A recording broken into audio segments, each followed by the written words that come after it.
Vamos a abrir nuestras Biblias en la epístola del apóstol Pablo a los Efesios, en el capítulo 3. Hoy vamos a culminar el capítulo 3 y la semana pasada estuvimos viendo del 3 al verso 13 y hoy vamos a ver del 3 hasta 3:14 hasta el 20, ya terminando con la ayuda del Señor el capítulo 3 de la epístola del apóstol Pablo a los Efesios. Dice la palabra: por esta causa doblo mis rodillas ante el Padre de nuestro Señor Jesucristo,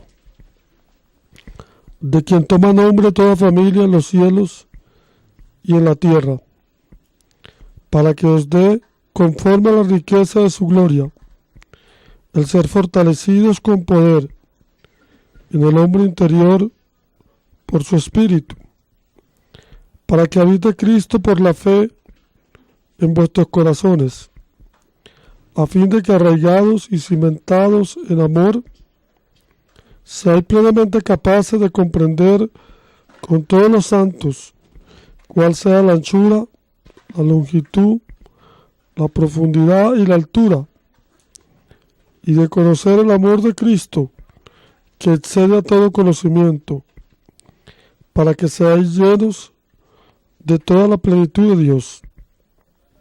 Y aquel que es poderoso para hacer todas las cosas mucho más abundantemente de lo que pedimos o entendemos, según el poder que actúa en nosotros, a Él sea gloria en la Iglesia en Cristo Jesús, por todas las edades, por los siglos de los siglos. Amén.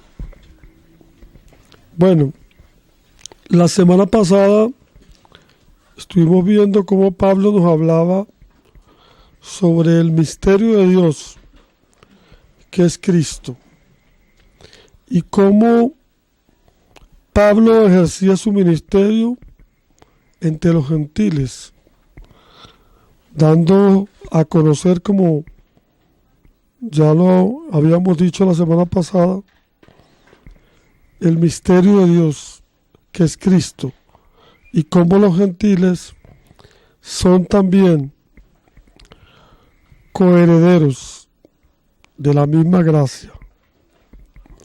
Ahora hoy, con la ayuda del Señor, vamos a ver lo que yo he titulado como la segunda oración del apóstol Pablo por los gentiles.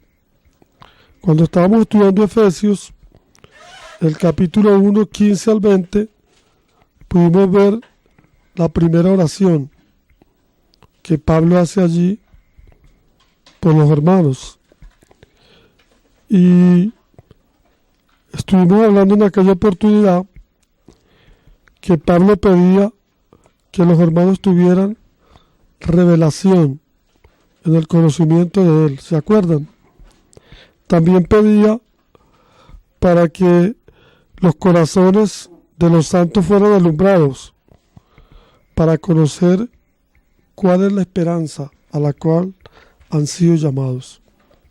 Pero también Pablo pedía que los creyentes pudiesen experimentar el poder de Dios, ese poder que resucitó a Cristo de entre los muertos. Esa era la oración que Pablo hacía por los creyentes en el capítulo 1, verso 15.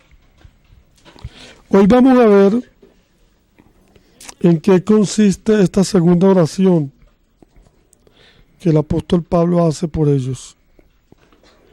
¿Por qué causa ora por ellos? ¿Y cuál es el propósito de la oración de Pablo por los creyentes? Y podemos decir también que esta oración que Pablo hace por los creyentes puede ser un modelo para nosotros también, de cómo nosotros debemos orar a favor de la iglesia. Porque realmente a veces nosotros no sabemos de qué manera podemos orar por la iglesia. A veces nosotros oramos de una manera general. Señor, bendice tu iglesia, bendice tu pueblo. Pero aquí, en esta segunda oración, vamos a encontrar la manera por la cual Pablo ora. ¿Cómo ora? ¿Qué es lo que pide?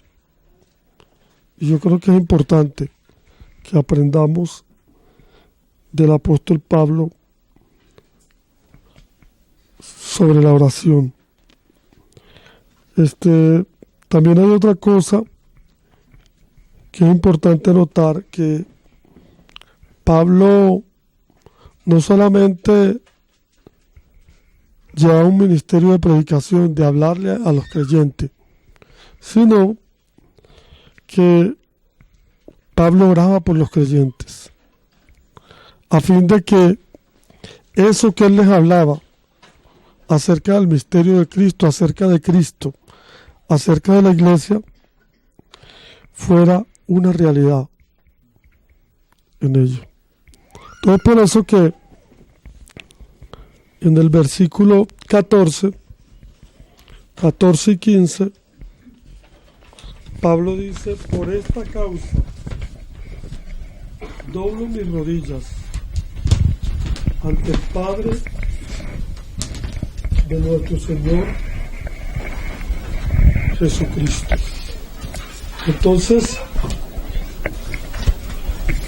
él no solamente por esta causa predicaba, sino que por esta causa él oraba a favor de los creyentes. Entonces el verso 14 dice: doblo mis rodillas ante el Padre de nuestro Señor Jesucristo.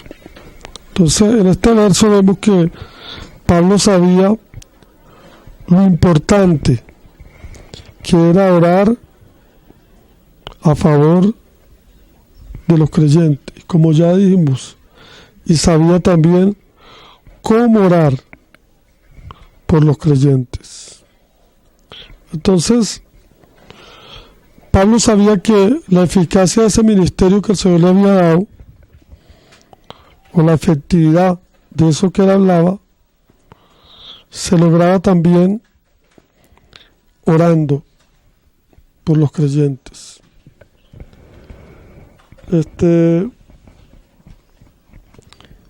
El trabajo apostólico siempre fue dedicarse al ministerio de la palabra, pero también dedicarse a la oración. Y Pablo, por lo que vemos aquí, tenía claro la necesidad que hay de orar. Un viejo predicador decía que lo que no podemos hacer hablando, lo podemos hacer orando.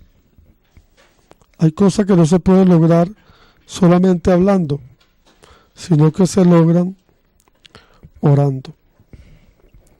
Y eso es lo que vemos aquí en Colosenses capítulo 4, versículo 12.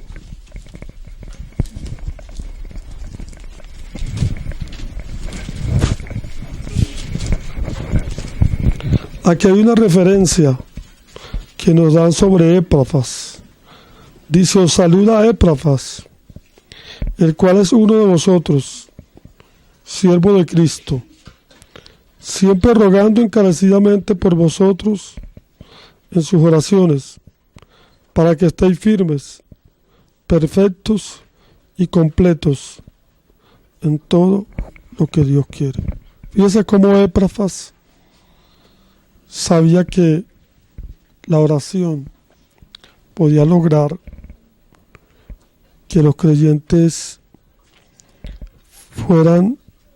estuviesen firmes, estuviesen perfectos y completos en todo lo que Dios quiere.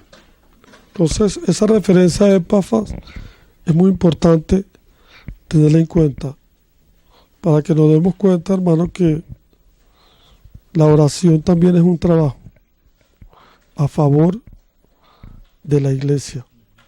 Entonces, hay cosas que el Señor nos ha dado para que las hablemos, pero también el Señor nos ha dado cosas para que oremos. Entonces, la oración, hermano, es muy importante. Si un ministerio no es regado con oración, entonces no puede haber efectividad en ese ministerio. Se requiere la oración. Entonces miren lo que Pablo dice: por esta causa doblo mis rodillas ante el Padre de nuestro Señor Jesucristo. Él quería que los hermanos tuvieran realidad de ese misterio de Cristo, pero él oraba para que los creyentes pudiesen tener esa realidad. Entonces es importante la oración a favor de los hermanos cuando se lleva un ministerio. Eso era lo que Pablo hacía. Y si nosotros vemos la vida del Señor también estaba marcada por oración. El Señor llevaba un ministerio de la palabra, iba predicando la palabra, pero también oraba. Él sabía la importancia de orar. En Marcos, vamos a leer Marcos 1:35.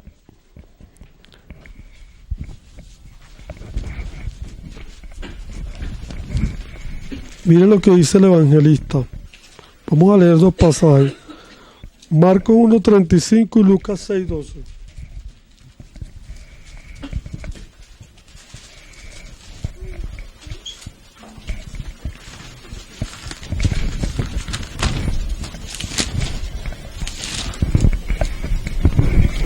Está hablando del Señor. Dice: levantándose muy de mañana, siendo aún muy oscuro, salió y se fue a un lugar desierto y allí oraba. El Señor tenía una agenda, pero apretada. El Señor estaba día a día. Se acercaba mucha gente, pero el Señor sabía la importancia que había de apartarse. Entonces, antes de que le agarrara el día, el Señor dice: muy de mañana, aún oscuro, se levantaba y oraba. Y en Lucas, capítulo 6,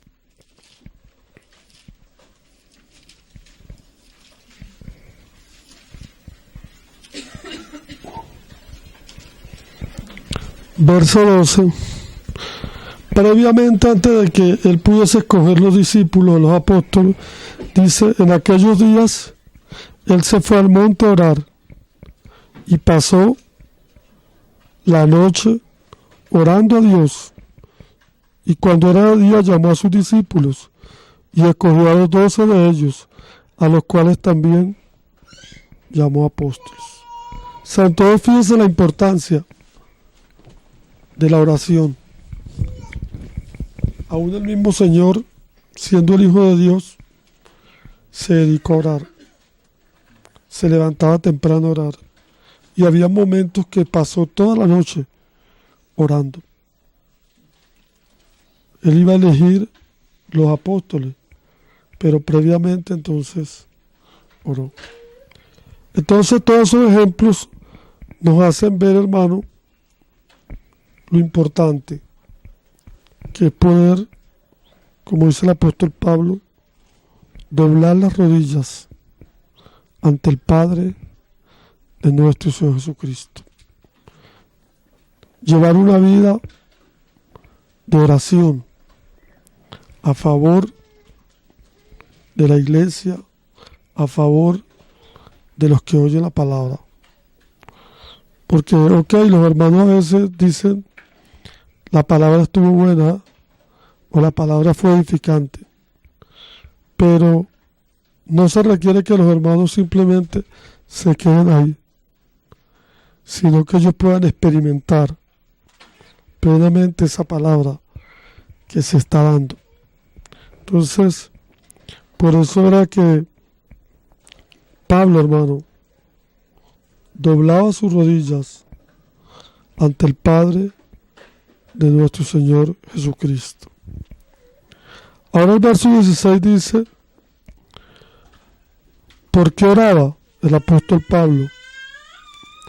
Dice, para que os dé conforme a las riquezas de su gloria, el ser fortalecidos con poder en el hombre interior por su espíritu. Es decir, que el apóstol pedía para que los creyentes fueran fortalecidos en su hombre interior. Y realmente nosotros necesitamos de la fortaleza del Señor, porque a veces, hermanos, nosotros nos sentimos débiles, nos sentimos desanimados muchas veces en nuestra vida cotidiana, y necesitamos que el Señor nos fortalezca en nuestro hombre interior por su espíritu. Entonces, una de las cosas que Pablo oraba era para que fueran fortalecidos con poder en el hombre interior por su espíritu. Hay una escritura que dice que mientras que nuestro hombre exterior se desgasta, nuestro hombre interior se renueva cada día. Entonces es preciso y es necesario que los creyentes sean fortalecidos con poder. Pero hay que orar para que eso se haga una realidad. La palabra dice que seamos pacientes para con todos. Y en la iglesia hay varios tipos de personas. Están los débiles, los de poco ánimo. Hay muchos tipos de creyentes. Entonces hay que orar para que los de poco ánimo, pues el Señor les dé ánimo. Para que los que estén débiles, el Señor los fortalezca. Y miren lo que Pablo dice: sean fortalecidos con poder en el hombre interior por su espíritu. Entonces necesitamos la fortaleza. Pero no solamente Pablo oraba para que fueran fortalecidos, sino que dice, para que habite Cristo por la fe en vuestros corazones. Entonces, aquí hay algo importante, porque uno podría decir, pero bueno, ya yo no tenía al Señor, ya yo no habían creído en Cristo. Entonces, ¿por qué Pablo ahora dice, para que habite Cristo por la fe en vuestros corazones? Entonces hay dos cosas importantes que tenemos que ver en la palabra. Una cosa es creer en Cristo, y eso se hace cuando oímos el Evangelio y creemos en Él. Somos salvos. Pero otra cosa es la formación del carácter de Cristo en nosotros. Que eso, a medida que van pasando el tiempo, que el Señor nos va madurando, es que va formando el carácter de Cristo en nosotros. Entonces Pablo decía que él oraba por los Gálatas, en Gálatas 4:19. Dice, hijitos, por quienes vuelva a sufrir dolores de parto. Entonces él dice, hasta que Cristo sea formado en vosotros. Entonces yo entiendo este verso que Pablo está hablando aquí de la formación de Cristo en el creyente, para que habite, para que Cristo gobierne en nuestra vida de una manera plena. Entonces él pedía para que la formación de Cristo estuviese en los creyentes. Y es verdad, hermano, necesitamos que Cristo se forme cada día en nosotros. ¿Por qué? Porque nosotros tenemos una naturaleza un carácter natural, el cual hemos recibido de Adán. Pero ahora hemos creído en Cristo, Cristo está en nosotros, y entonces Cristo tiene que irse formando en nosotros para que en nosotros se vea más el carácter de Cristo y no el carácter de nosotros. Cada uno nace con un carácter. Hay 4 temperamentos, ¿verdad? Ustedes saben cuáles son. Los sanguíneos son las personas que son así como alborotados, que animan cualquier cosa. Están los melancólicos, que son así medio tristones, parece que estuvieran tristes todo el tiempo. Están los coléricos, que se ven así como esas personas que se ven como bravas, ¿verdad que sí? Y están los flemáticos, ¿verdad? Que parece, como decían por ahí, que no quiebran como un platico, pero quiebran toda la vajilla. Entonces hay esos 4 temperamentos y todos nacemos con esos temperamentos, pero el Señor tiene que forjarse en nosotros, porque el Señor quiere el carácter de Cristo en nosotros y no el carácter de nosotros. Entonces yo les digo eso de los temperamentos porque eso es lo que hay en cada uno de nosotros, y hay temperamentos combinados de cada uno, pero lo más importante aquí no es como decía un hermano una vez, así soy yo y así nací yo. No, hermano, en Cristo tiene que haber formación.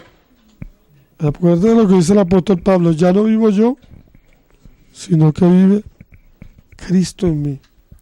Entonces Pablo oraba que los hermanos fueran fortalecidos con todo poder. Dice aquí,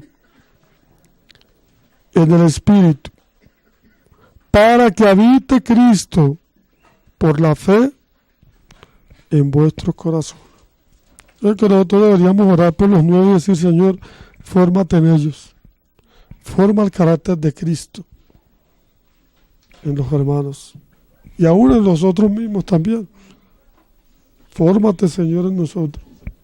Fortalécenos. Derriba esa naturaleza nuestra tan fuerte que tenemos, nuestro hombre exterior.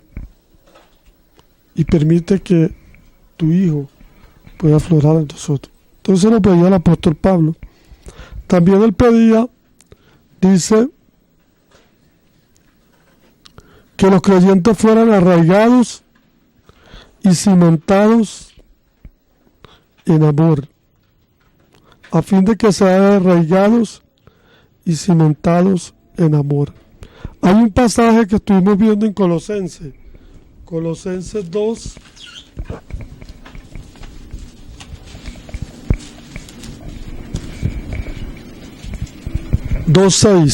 mire cómo dice: por tanto, de la manera que habéis recibido al Señor Jesucristo, andad en Él, arraigados y solidificados en Él, y confirmados en la fe, así como habéis sido enseñados, abundando en acciones de gracia.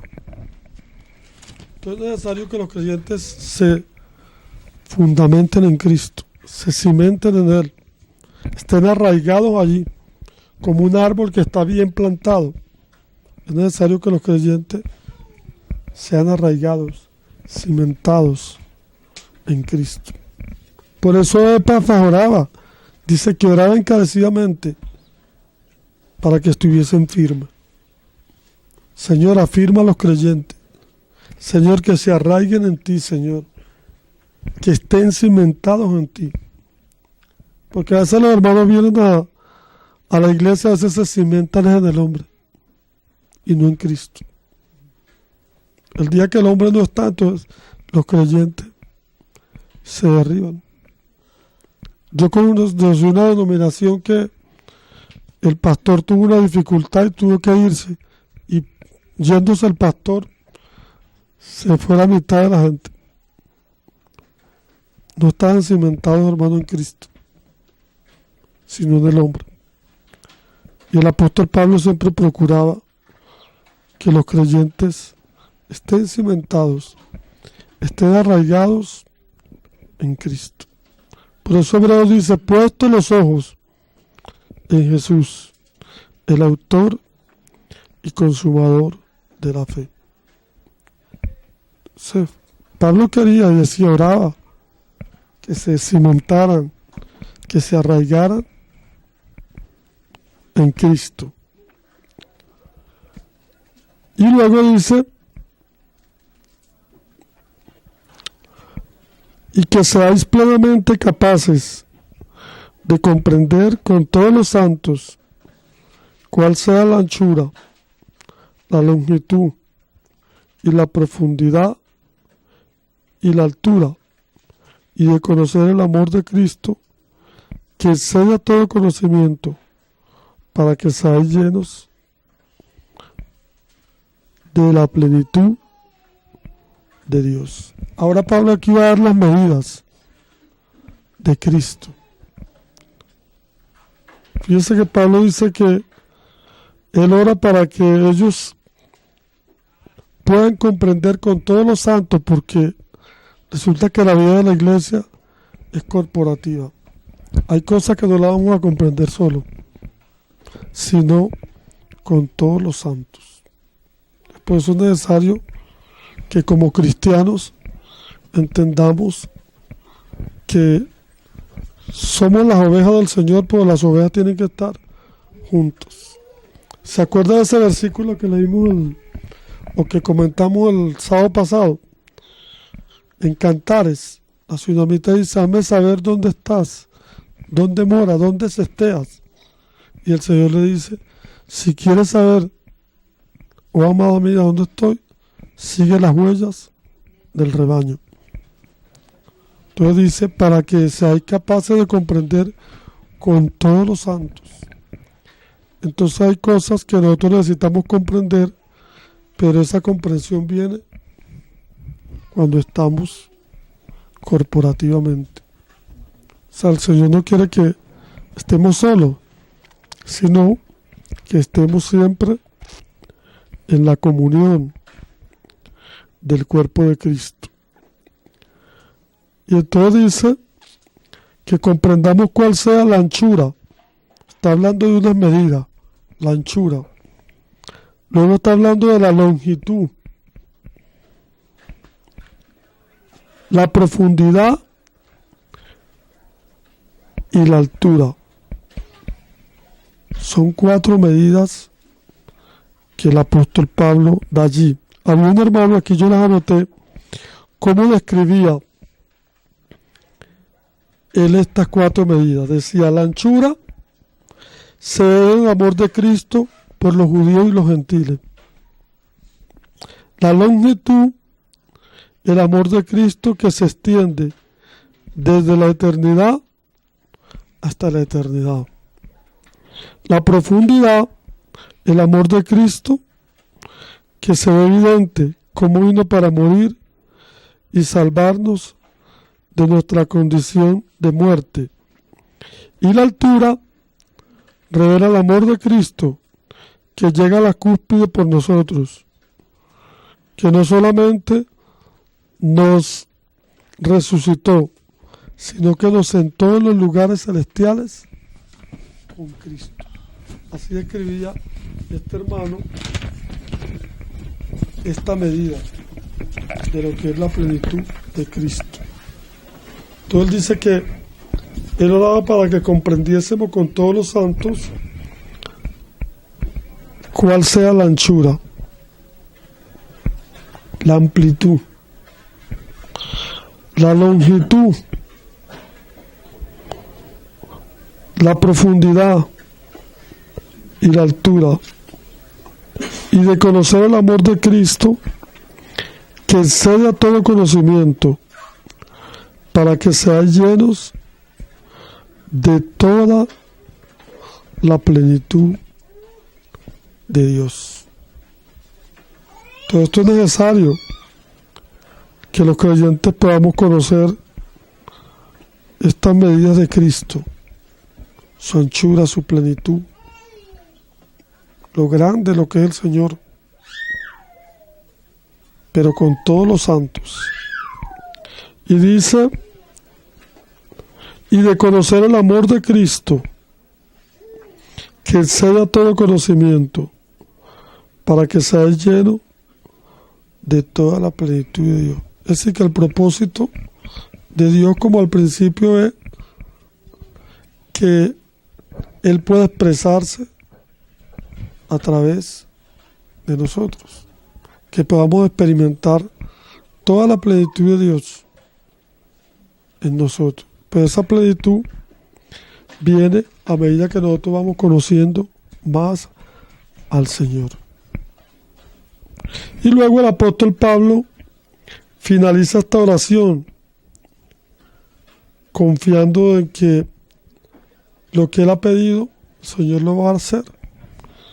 Y aquel que es poderoso para hacer todas las cosas mucho más abundantemente de lo que pedimos o entendemos, según el poder que actúa en nosotros. A Él sea la gloria de la iglesia en Cristo Jesús, por todas las edades, por los siglos de los siglos. Amén. Entonces él sabía que el Señor tiene poder para hacer mucho más de lo que pensamos o entendemos. Pero es necesario orar para que Dios pueda obrar. El Señor dijo, clama a mí y yo te responderé. Pero si nosotros no clamamos, el Señor no va a responder. Pedí y se os dará. Pero si no pedimos, el Señor no va a dar. Entonces todo tiene que tener una acción. Entonces Pablo pedía por los creyentes y él sabía que el Señor era poderoso para hacer mucho más abundantemente de lo que pedimos o entendemos, según el poder que actúa en nosotros. Y luego finalizaba diciendo, a Él sea gloria en la iglesia, en Cristo Jesús, por todas las edades, por los siglos de los siglos. Amén. Porque nosotros como iglesia estamos llamados a glorificar al Señor, a darle gloria al Señor. ¿Se acuerdan de lo que estudiamos en Efesios? Dice que para que seamos para la alabanza de su gloria. Pero qué importante, hermano, es poder ver en estos cortos versículos por qué Pablo oraba y cómo Pablo oraba y la necesidad que hay de que los creyentes sean afirmados, sean cimentados, sean fortalecidos, sean formados a la imagen de Cristo. Pero que esto viene solamente es a través del ministerio de la palabra y de la oración. Entonces que el Señor nos ayude, hermano, y que Él pueda darnos entendimiento en esto que hemos estudiado. Y ya tenemos razones específicas de cómo orar. Señor, fortalece, Señor, a los hermanos. Fórmate, Señor, en los hermanos.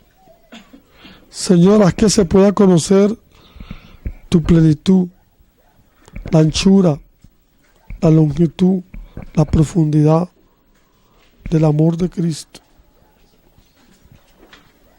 Eso es lo que, hermanos, realmente necesitamos para que podamos traerle gloria y honra al Señor.